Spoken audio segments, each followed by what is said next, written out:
Министерот за надворешни работи и надворешна трговија, Тим Чомуцунски, се сретна со амбасадорката на САД, Анджела Агелер, во пресрет на Американскиот ден на независноста. На средбата беше нагласено силното стратешко партнерство и одличните билатерални односи меѓу Македонија и САД. Посебен акцент беше ставен на унапредувањето на економската соработка и поддршката на иницијативи за јакнење на трговијата и инвестициите.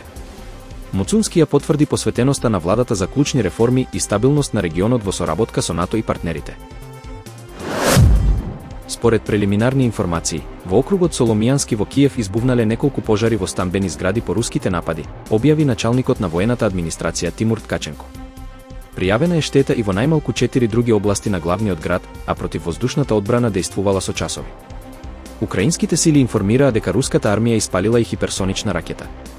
Истовремено, во Донецк најмалку 5 мина загинаа, а 12 се повредени во нападите.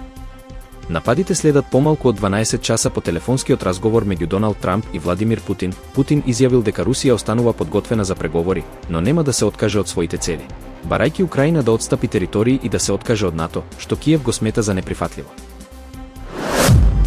Вашингтон објави дека 200 маринци ќе бидат испратени на Флорида за административна и логистичка поддршка на службите за имиграција и царина.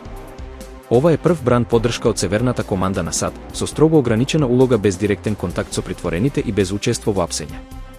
Минатиот месец Пентагон одобри мобилизација на уште 700 припадници за слична поддршка во Флорида, Луизијана и Тексас, а Трамп веќе распореди 700 маринци во Лос Анџелес за време на имиграцијски рации. Зголемената улога на војската во внатрешната имиграцијска политика предизвикува поделени реакции во јавноста пред изборите. Кон крајот на јуни, американските власти обвинија 4 севернокорејци за кражба на криптовалути и отворија истрага. Пјонгјанг овој случај го нарече уште една манифестација на непријателство и обид за оцрнување на имиџот на земјата.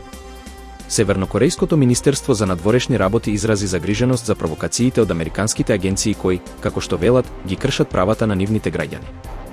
Вистинската закана за меѓународниот киберпростор се САД, наведуваат од Пјонгјанг, обвинувајќи дека Вашингтон го користи киберпросторот како политичка алатка за дискредитирање на други држави.